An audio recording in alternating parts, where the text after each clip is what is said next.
Бауырсақ ертегісі. Ертеде бір шал мен кемпір болыпты. Кемпір бір қаймаққа нан илеп, оны майға қуырып бауырсақ пісіріпті.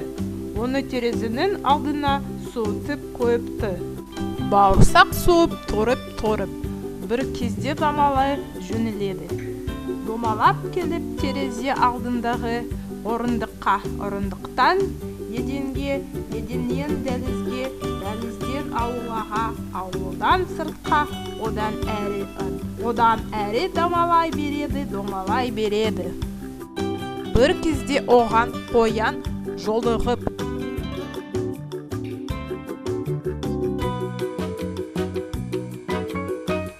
бауырсақ, мен сені жеймін. Қоян, сен мені жеме, мен саған өлең айтып беремін. Менің атым бауырсақ, қаймаққа иленгем, майға пісірілгем, терезеде суығам, ұсытпай кетім атама, ұсытпай кетім әжеме, ұсытпаймын қоян саған да.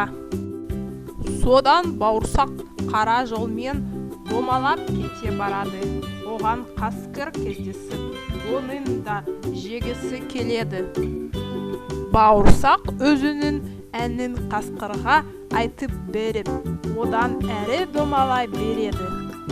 Бір кезде аю жолығады.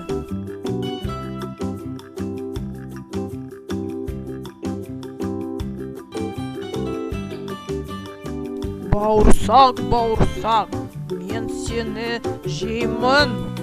Сендей майтабанға мені жеу қайда?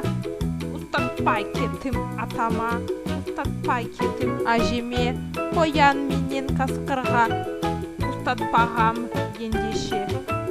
Ал сендей ұстатпаймын мүлде де. Аю тек көзімен шығарып салады. Бауырсақ домалағаннан домалап келе жатса оған көпке жолығады.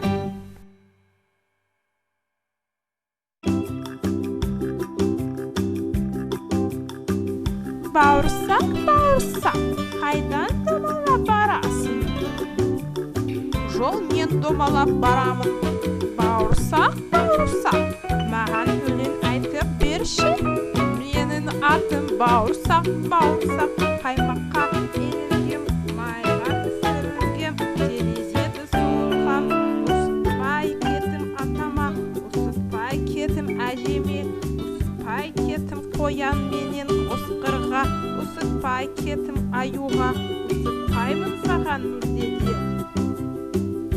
Әнің өте жақсы екен, бірақ жөнді сеттік алмай тұрғаным.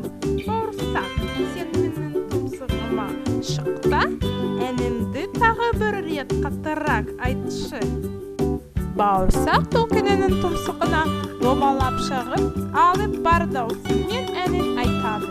Сол кезде түлкі ұстап алады.